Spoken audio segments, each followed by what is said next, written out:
News Now in high definition. Good evening, everyone, and welcome to a special edition of Jax News Now. I'm Nick Lulli. This evening, we are reporting the death of Osama bin Laden, the Al-Qaeda mastermind who masterminded many attacks on places around the world, including here in the United States. Mentions that are downtown Jacksonville, day before your fourth marathon now. Can you believe that? 4 times we've done this? I was thinking about that this morning, how incredible it is that, and every year the marathon just seems to grow and get better. It does, absolutely. We're going to have 10,000 people this year. Wow. So it's really, it's been a wonderful experience. We've grown year over year. And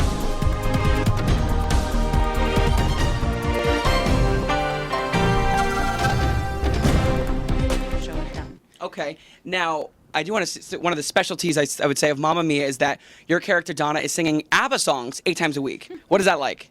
Well, you know, there is something magical that happens in these songs because they're so catchy, and most of them are pretty upbeat. That the stamina and the energy that I need to do this 8 times a week sort of comes and is generated by the songs themselves. Right. And right now, we're going to head into your Jax News Now weather. Right now outside, it is in the upper 40s. We're looking at some cloudy skies, so we were expecting those clouds to lift out, but that just did not happen today, and that's been keeping our temperatures very low throughout the day. Our winds right now are in upwards of 15 miles per hour coming out of the north, so we're having those Canadian winds yet again that are bringing in our colder weather. Now let's go ahead. Category 5 hurricane came through our area.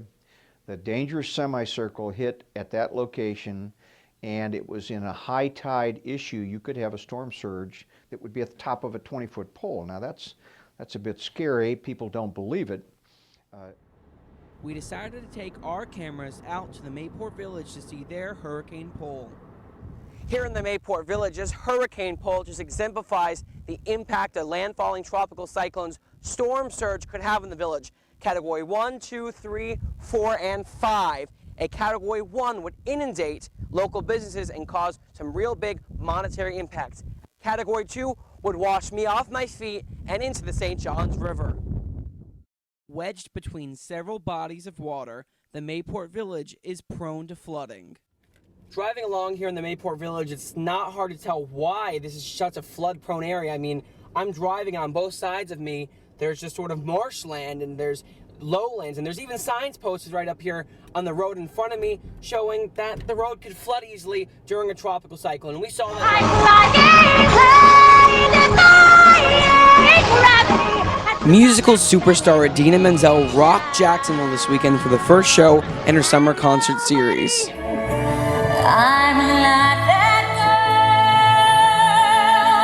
She took the time to sit down with 2 News Now for an exclusive interview. And we're here tonight with Idina Menzel. You're here on the First Coast, kicking off your summer tour. Why Jacksonville? Because I love Jacksonville. Oh, you love Jacksonville? Okay, I love Jacksonville.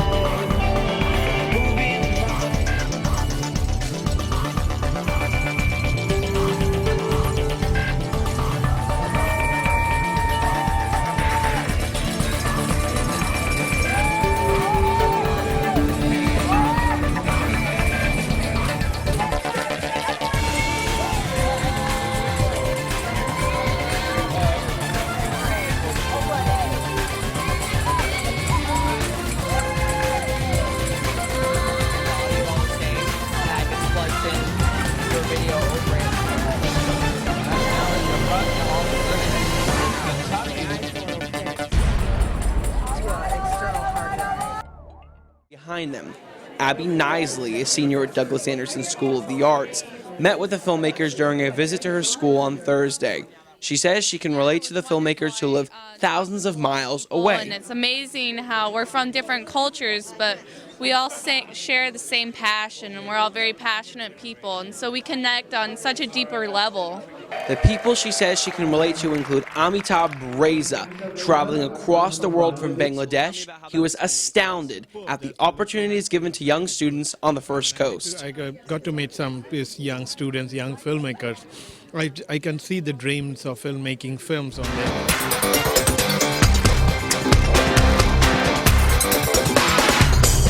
And good evening, everyone, and welcome to Jax News Now. I'm Nick Lulli out here at Jacksonville Beach, where some rain and wind has come through just a few minutes ago, but now the rain has seemed to let up as Nicole continues its approach. Confusion and chaos we had after Floyd. The Holiday Harbor section of Jacksonville along the western banks of the Intercoastal Waterway has been largely spared from tropical cyclones in the past. A few near misses, including Hurricane Floyd, the 2004 hurricanes, and Tropical Storm Faye only 2 years ago, did bring some floodwaters, though, into some local neighborhoods. Live from the local station, this is Channel 4 News at 11. August 2008 threatened to have a Category 1 hurricane hit Jacksonville, but it only turned out to be a tropical storm. It's clear why this area of Jacksonville built up in the 90s, the beauty and convenience of living so close to the beaches but without the high costs. But even Holiday Harbor isn't immune to the conditions that hurricanes bring with them. So here's the thing about Faye.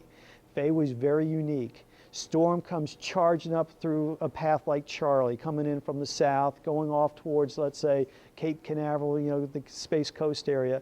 And then Even these ladies were out here this weekend to cheer the runners on. Also represented this weekend was the 26.2 with Donna Marathon and the Donna Foundation. Namesake and First Coast News anchor Donna Deegan took to the streets as well and cheered her runners on. It's so important to raise money for nonprofits right now. Funding is tough to come by in this economy, so it's great to have all these people out here supporting all these wonderful nonprofits. In all, So you actually come out, energy-wise, a little bit better too. lifetime, but at some point Jacksonville will be the bullseye. But we have to be ready to face it if it comes. You've seen what has happened, what is happening, and what could happen. Are you prepared?